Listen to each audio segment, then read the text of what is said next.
चलिए, तो अब हम लोग आ गए बेसिकली अब असली चीज़ पे। यही चीज़ को प्रूफ करने के लिए वो सब चीज़ें को ज़रूरत पड़ती है, और वो चीज़ होती है बेसिक्स, आपको जाननी चाहिए। इसीलिए अगर आप वो वीडियोस नहीं देखे हो इसके पहले वाले पार्ट का तो ज़रूर देखो, उसके बाद इसको रटने की आवश्यकता नहीं पड़ेगी तुम्हें, तुम समझ जाओगे। देखो, बेसिकली हम किसी चीज़ को दो तरीक़ा से प्रूफ करते हैं। एक तो डायरेक्ट प्रूफ होता है, एक होता है कंट्राडिक्शन।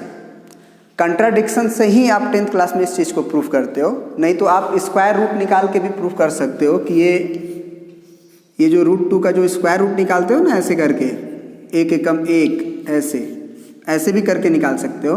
उसमें क्या होता है कि इरेशनल का डेफिनेशन बताया गया था कि जो नॉट रिपीटिंग हो, न तो रेकरिंग हो और न टर्मिनेटिंग हो और न रिपीटिंग हो, न टर्मिनेट कर रहा हो और न रेकरिंग हो। रेकरिंग का मतलब किसी भी नंबर पे वही नंबर को बार बार रिपीट कर रहा है। तो इसमें क्या होता है कि कुछ अलग पैटर्न ही आ जाता है, उसका पैटर्न ही नहीं पता चल पाता है कि वो कैसे होगा। वो आते जाएगा, ना तो रिपीटिंग होगा और न रेकरिंग होगा। तो उस नंबर को भी इरेशनल नंबर की कैटेगरी में रखा गया। तो एक तरीका ये है कि आप ऐसे प्रूफ कर लो, इसको ऊपर लाइन खींचते हैं सॉरी, और 1 1 जा ऐसे करते हैं, है ना, फिर ये 1 घटाते हैं, ये 1 1 2 जोड़ते हैं, एंड सो ऑन, इस तरह से। लेकिन आपके 10th क्लास में इसे प्रूफ नहीं करना है। और ये चीज़ 9th क्लास के बच्चों में भी इसको ये डायरेक्ट प्रूफ किया है कि 9th क्लास में ही इसको प्रूफ किया है, जिस मेथड से अभी हम करने जा रहे हैं, और उसमें ये मेथड भी यूज किया है। तो ये मेथड से तो हम बेसिकली अब जानते हैं कि 8th क्लास से ये सब चीज़ें जानते हो तो कर लोगे। तो ये बेसिकली 9th क्लास वाले लोग भी देख लें और 10th क्लास वाले लोग भी देख लें कि कैसे हम लोग प्रूफ करते हैं √2 को इरेशनल नंबर। सबसे पहले हम इसको कैसे प्रूफ करते हैं बोले, उस मेथड से नहीं, कंट्राडिक्शन मेथड से। कंट्राडिक्शन क्या है, होता है कि हम पहले कुछ चीज़ें मानते हैं, उसका उल्टा, ठीक है, और हम उस चीज़ को प्रूफ करने में पूरी अपनी जोर लगा देते हैं, अपनी बात को साबित करने में। लेकिन हम अपनी बात को साबित नहीं कर पाते हैं। हम अपनी बात को जब साबित कर रहे होते हैं तो कुछ गलत रिजल्ट आ रहा होता है जो हमारे पचने लायक नहीं होता है। अब जब वो पचने लायक नहीं होगा तो हम कह देंगे कि यानी कि हमारी मानी हुई बात ही गलत थी। This is called contradiction. अब ये बात अगर नहीं समझ में आया तो जब प्रूफ करेंगे तो आपको समझ में आ जाएगी कि व्हाट इज कॉल्ड कंट्राडिक्शन। तो सबसे पहले कंट्राडिक्शन क्या होता है कि उल्टा चीज़ मानते हैं। जैसे हमको प्रूफ करना है कि √2 एक इरेशनल नंबर है, हम मान लेंगे कि let √2 is rational number, let √2 is a rational number.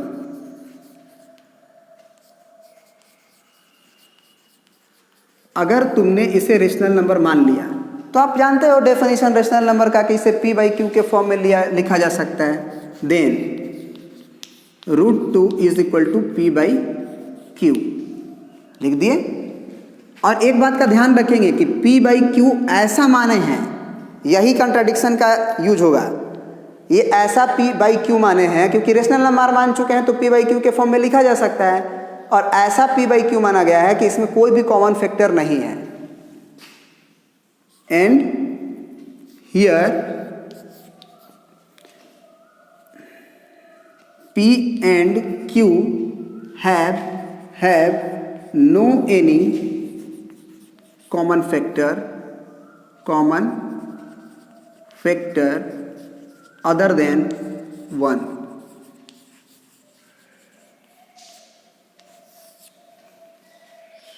कहोगे कि ऐसा कैसे हो सकता है, तो हम कहेंगे काट दिए हैं बाबू, कोई नंबर p/q के मान लो 20/30 है, तो हम काट दिए 10 को 2/3 माने हैं और काट पीट के p/q माना गया है। इससे टेंशन लेना नहीं है।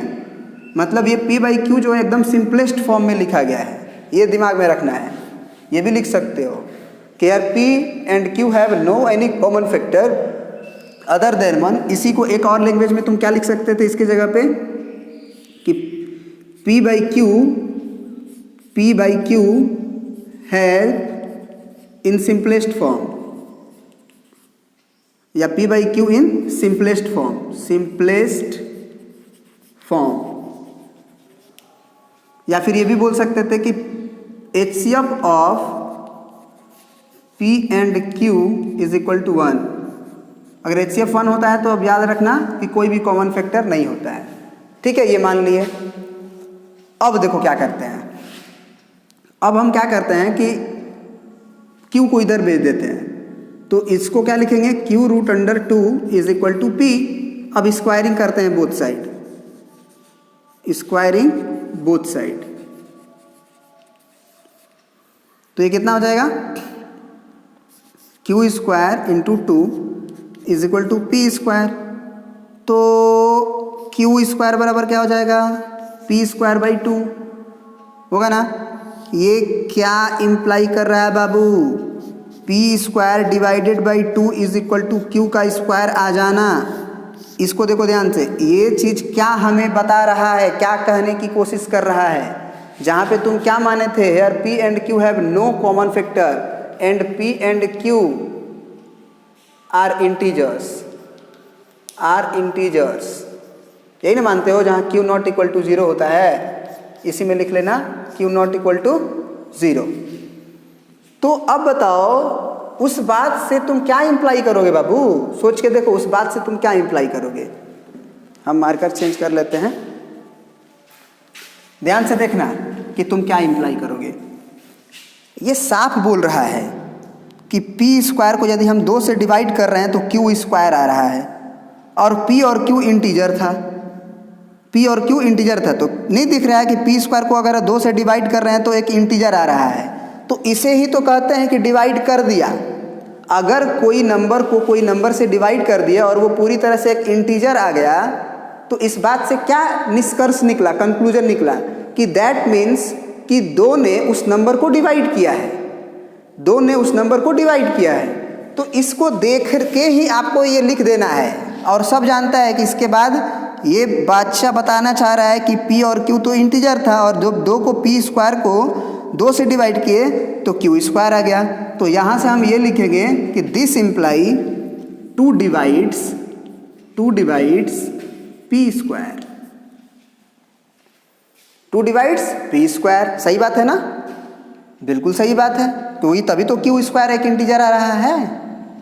अब देखो, अगर 2 ने डिवाइड कर दिया P स्क्वायर को, तो P क्या था, P क्या था तुम्हारा, कोई भी एक इंटीजर था भाई। P and Q have integer where Q not equal to 0। तो अगर 2 ने डिवाइड किया है P स्क्वायर को, तो अभी एक थ्योरम जस्ट प्रीवियस लेक्चर वाले पार्ट में पढ़ के आए हैं कि कोई प्राइम नंबर अगर हमारा P स्क्वायर को डिवाइड कर रहा है तो 2 जो होगा वो डिवाइड्स करेगा P को भी, दिस इम्प्लाई। अब यही बात बोल रहे थे कि ये वाला बात जो है रटने लायक हो जाता है अगर वो थ्योरम को नहीं पढ़ोगे तो। अगर 2 ने डिवाइड किया है P स्क्वायर को, कोई इंटीजर्स के स्क्वायर को, तो 2 डिवाइड करेगा भी निश्चित रूप से P को। ये बात आप याद कर लो या वहाँ से समझ के लिख लो, वो तुम्हारे ऊपर डिपेंड करता है। अब 2 डिवाइड्स अगर P को किया, 2 डिवाइड्स अगर P को किया, तो इसका मतलब P में निश्चित रूप से 2 एक फैक्टर हुआ होगा। तो हम P बराबर लिख देते हैं 2 इंटू m, क्योंकि P का प्राइम जब फैक्टराइजेशन करेंगे तो 2 डिवाइड कर रहा है P को, तो 2 तो उसमें आया होगा ना, तो 2 इंटू m मिलकर m आ रहा होगा। m में हो सकता है और भी कोई नंबर हो, क्या फ़र्क पड़ता है, लेकिन 2m तो लिख ही सकता है ना। तो P is equal to 2m। अब क्या करेंगे हम, कि अब हम इसमें जो है इक्वेशन 1 मान लेंगे और 1 इम्प्लाई करेंगे इस P का नाम 2m इसमें रख के। तो 1 imply Q square is equal to P का नाम 2m और उसका स्क्वायर डिवाइडेड बाई 2 फ्रॉम 1, ये लिख देंगे, या 1 इम्प्लाई ये 2 लिख देंगे, ये 2 फ्रॉम 2। दूसरे इक्वेशन से हमने 1 को जब इम्प्लाई किया तो P के जगह पे हमने 2m रखा। अब हमें बताओ कि Q का स्क्वायर 2 दूने के 4m स्क्वायर बाई 2 होगा। अब ये 2 दूना 4 होगा। अब देखो और मज़ा आने वाला चीज़ है, क्या मज़ा आने वाला चीज़ है बताना, क्या मज़ा आने वाला चीज़ है। हम कहेंगे कि अब ये 2 को इधर भेज देते हैं, 2 दूना 4 कट गया ना, तो 2 को इधर भेज सकते हैं। तो अब हम कहेंगे कि Q square divided by 2 is equal to m square. फिर ये क्या इम्प्लाई कर रहा है भैया, m तो एक इंटीजर था ना, जहाँ पे 2m का मतलब क्या है, m जहाँ पे इंटीजर था, जैसे प्राइम फैक्टर के रूप में लिखे, तो m बिलोंग्स टू i था, एक इंटीजर था। तो q square divided by 2 is equal to m square का फिर क्या इन्फ्लुएंस निकलेगा कि यदि हम कोई नंबर के स्क्वायर में यदि 2 से डिवाइड किए तो वो एक इंटीजर का स्क्वायर दिया, कोई नंबर का स्क्वायर दिया जो कि इंटीजर था। इसका मतलब कि 2 जो था वो क्यू स्क्वायर को डिवाइड किया। This imply 2 divides Q square, नहीं 2 डिवाइड्स क्यू स्क्वायर। अब जरा सोच के देखो कि फिर अगेन क्यू क्या था तुम्हारा, एक इंटीजर था, क्योंकि p बाई क्यू में p और q इंटीजर होना चाहिए। तो अगर 2 डिवाइड्स कर रहा है क्यू स्क्वायर को, तो अभी अभी थ्योरम जो पढ़ के आए थे उस थ्योरम से हम कह सकते हैं कि 2 डिवाइड्स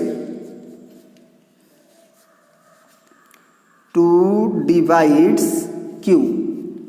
अब देखो मज़ेदार बात क्या है, ये देखो, इसको मान लो तुम इक्वेशन नंबर 3 और इसको तुम मान लो इक्वेशन नंबर 4। और अब देखो ध्यान से, 2 डिवाइड्स कर रहा है p को भी, 2 डिवाइड्स कर रहा है q को भी, लेकिन इस ब्रैकेट में जो इतना बढ़िया सा हम ब्रैकेट बना के लिखे थे, इसमें क्या माना गया था कि p और p बाई जो q है वो एक सिंपलेस्ट फॉर्म में है। मतलब p और q के पास कोई भी कॉमन फैक्टर नहीं है, जबकि p जो है एक साथ p और q दोनों को 2 डिवाइड कर रहा है। नहीं, तो हम क्या लिख सकते हैं कि 3 and 4 imply 3 and 4 from 3 and 4 2 divides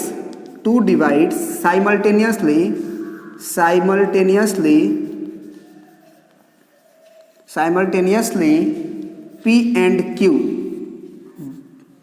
That is my assumption या my supposition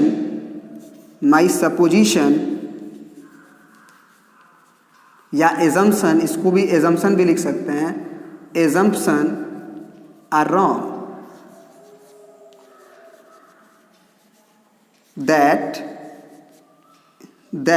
मतलब क्या था आपका assumption, that कि our assumption are wrong that p by q has no common factor other than 1, no common factor other than 1। इसका मतलब कि हमारा जो एजम्पशन था वो गलत हो गया।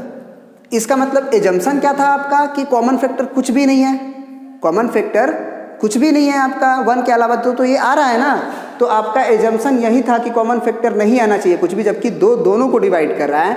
तो हमारा जो एजम्पशन है ये भी गलत हुआ और ये एजम्पशन भी गलत हुआ कि √2 इज अ रेशनल नंबर। ठीक है, दैट इज नो, या फिर यहाँ पे लिख सकते हो कि that is my suppositions are wrong because 2 is a common factor of 3 and 4। ये भी लिख सकते हो, क्योंकि आपका एजम्पशन एक्चुअली ये था, है ना, ये था, और इसको तो आप काम किए थे। तो ये लिख लो, our supposition or assumptions are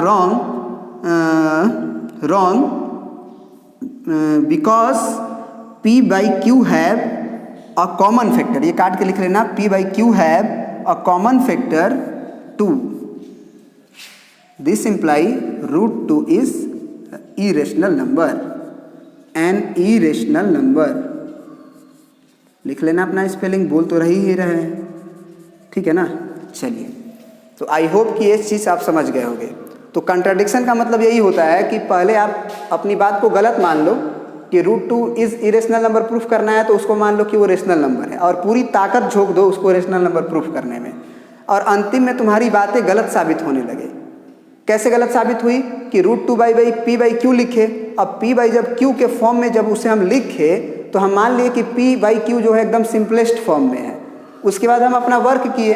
work क्या किए कि एक्चुअली हम यहाँ से बनाए हैं शायद, है ना, यहाँ से आप यहाँ आओगे, यहाँ से बनाए हैं, और बोले कि फिर आप इसको इधर भेजो, स्क्वायरिंग करो। यहाँ से निष्कर्ष निकला कि 2 डिवाइड्स p स्क्वायर। तो 2 डिवाइड्स p स्क्वायर कैसे, क्योंकि q स्क्वायर एक इंटीजर था। तो कोई भी नंबर को जब डिवाइड में 2 लिखा हो तो वो डिवाइड कर रहा होता है, तब ना एक इंटीजर आ रहा होता है। तो उससे निष्कर्ष निकाले कि 2 डिवाइड्स p स्क्वायर। फिर पिछले थ्योरम जो अभी पढ़ के आ रहे हैं उसे 2 डिवाइड्स p तो p बराबर 2m लिखे, फिर इक्वेशन 1 में हम p का वैल्यू डाल दिए 2m, ये काम किए। तो यहाँ से हम देखें कि q square divided by 2 is equal to m square आया। तो यहाँ से क्या पता चला कि क्यू स्क्वायर को यदि 2 डिवाइड करेगा तो एम स्क्वायर देगा, और एम भी एक इंटीजर था, तो 2 डिवाइड से क्यू स्क्वायर, इसका मतलब तभी तो एक इंटीजर दे रहा है। फिर पिछले थ्योरम से 2 divides Q square, this implied 2 divides Q. अब ये क्या हो गया मेरे साथ एक ही साथ कि 2 जो है p को भी डिवाइड कर दिया और 2 जो है q को भी डिवाइड कर दिया, मतलब कि p by Q simplest form में नहीं था, जबकि तुम मान के चले थे कि ये सिंपलेस्ट फॉर्म में है। तो this is the my assumptions are wrong because here p by Q have not simplest form, that is √2 is an irrational number. I thought कि हमने सफिशिएंट आपको समझा दिया इस चीज़ को। अब इसी तरह से √3 कैसे इरेशनल नंबर होता है, √4 कैसे इरेशनल, √4 तो नहीं होता है क्योंकि बाहर 2 निकल जाएगा, मतलब कि ऐसे नंबर जिसका परफेक्ट स्क्वायर न हो जाता हो, क्योंकि परफेक्ट स्क्वायर होगा उसमें अगर अंडर रूट लगा दोगे तब तो वो इरेशनल हो जाएगा। तो ऐसे नंबर्स जिनके परफेक्ट स्क्वायर ना हो रहे हों उसमें अंडर रूट लगा देने से, स्क्वायर रूट लगा देने से वो इरेशनल नंबर हो जाते हैं। इस बात को हम लोग अब किसी भी तरह का क्वेश्चंस को प्रूफ कर सकते हैं। वैसे एक आध क्वेश्चंस और देख लेते हैं अगले वीडियो में।